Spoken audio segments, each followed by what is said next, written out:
Ikkinchi fasl. U zot alayhissalomning jismi shariflarining vasfi. An Anas radhiyallohu anhu qala: كان رسول الله صلى الله عليه وسلم ربعة من القوم ليس بالطويل ولا بقصير أزهر اللون ليس بأبيض أمهق ولا آدم ليس بجعد قطط ولا صبط رجل أنزل عليه وهو ابن 40 فلبث بمكة 10 سنين ينزل عليه وبالمدينة 10 سنين وقبض وليس في رأسه ولحيته 20 شعرة بيضاء. Anas radhiyallohu anhudan rivoyat qilinadi. Rasululloh sallallohu alayhi vasallam qavmning ichida o'rta bo'yli, novcha ham emas, pakana ham emas, tiniq rangli, o'ta oppoq ham emas, o'ta bug'doy rang ham emas, sochlari o'ta jingalak ham emas, o'ta yumshoq ham emas edilar. 40 yoshlarida u zotga vahiy nozil etildi. Bas Makkada 10 yil vahiy nozil bo'lib turdilar. Madinada 10 yil. U zot qabz qilinganlarida soch va soqollarida 20 ta ham oq tola yo'q edi. Sharh. Anas radhiyallohu anhuning gaplariga binoan Payg'ambar sallallohu alayhi vasallamga 20 yil vahiy tushganga o'xshab ko'rinadi. Aslida esa 23 yil. Bu yerda so'z payg'ambarlikni odamlarga yetkazish haqida ketmoqda. Ana o'sha taklif Alloh taolo tomonidan Payg'ambar sallallohu alayhi vasallamga birinchi vahiy tushgan vaqtidan 3 yil so'ng u zot 43 yoshga to'lganlarida bo'lgan ekan. Birinchi 3 yildagi da'vat sirli ravishda bo'lgan. Demak, Hazrati Anas radhiyallohu anhu Payg'ambar sallallohu alayhi vasallamga birinchi vahiy tushgan vaqtidan vafotlarigacha bo'lgan muddatni emas, balki payg'ambarlik takliflarini odamlarga yetkazish haqidagi amrdan vafotlargacha bo'lgan muddatni qayd qilganlar.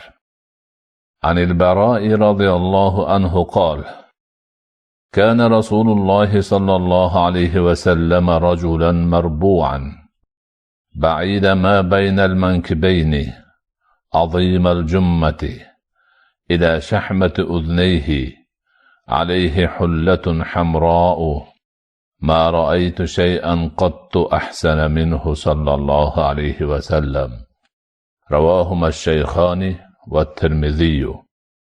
Bara radhiyallohu anhudan rivoyat qilinadi. Rasululloh sallallohu alayhi vasallam o'rta bo'yli, yelkalari keng, sochlari ko'p bo'lib, yelkalariga tushib turadigan kishi edilar.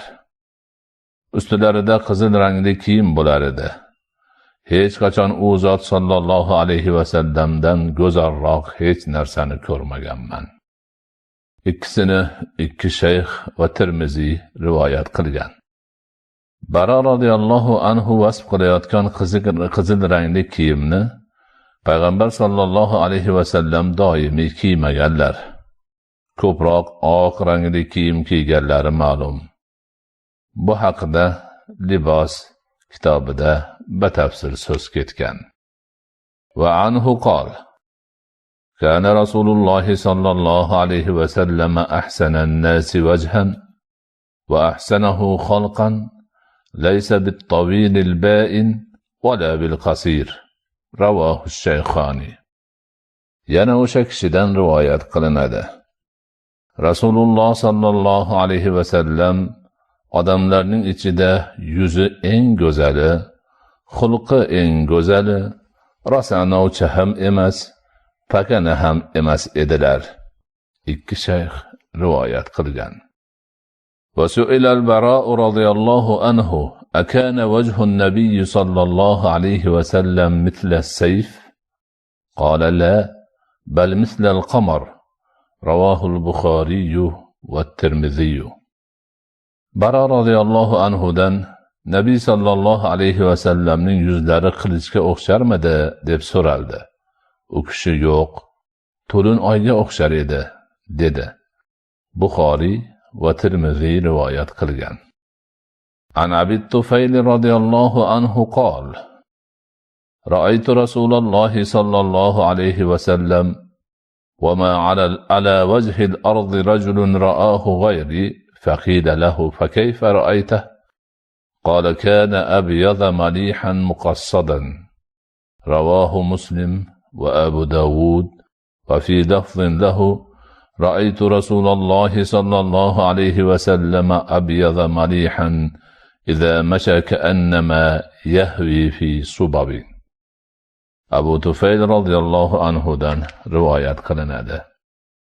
Men Rasululloh sallallohu alayhi va sallamni ko'rganman. Yer yuzida mendan boshqa u kishini ko'rgan zot yo'q dedi. Unga u zotni ko'rganingda qandoq edilar deyildi. Xushro'y oq, mo'tadil qomatli edilar dedi u. Muslim va Abu Dovud rivoyat qilgan. Uning bir lafzida Rasululloh sallallohu alayhi va sallamni ko'rdim. U zot xushro'y oq bo'lib, xuddi pastlikka tushayotganga o'xshab yurar edilar deyilgan. Abu Tufayl radhiyallohu anhuning yer yuzida mendan boshqa u zotni ko'rgan odam yo'q deganlarining o'z ma'nosi bor. Mana shu gapni aytayotgan paytlarida sahobai kiromlardan tirik qolgan shaxs faqat u kishi edi. Abu Tufayl radhiyallohu anhu 100-hijriy sanada vafot etganlar.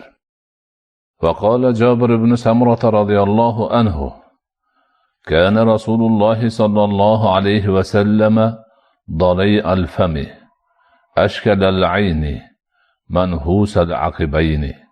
رواه مسلم والترمذي. Jabir ibn Samura radhiyallohu anhu aytadilar: Rasululloh sallallohu alayhi va sallamning og'izlari keng, ko'zlari keng va tovonlari go'shtli edi.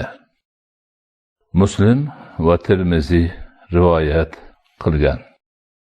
An Ali radhiyallohu anhu qol: لم يكن رسول الله صلى الله عليه وسلم بالطويل ولا بالقصير، شثن الكفين والقدمين، ضخم الرأس، ضخم الكراديس، طويل المسربة، إذا مشى تكفأ كأنما انحط من صبب، لم أر قبله ولا بعده مثله. Ali radhiyallohu anhudan rivoyat qilinadi. Rasululloh sallallohu alayhi va sallam novcha ham emas, pakana ham emas, qo'l oyoqlari katta, boshlari katta boshlardek katta, ko'krak junlari uzun edilar. Yurganlarida salobat bilan xuddi balandlikdan tushayotgandek bo'lib yurar edilar. U zotdan oldin ham, keyin ham u kishiga o'xshashini ko'rmadim.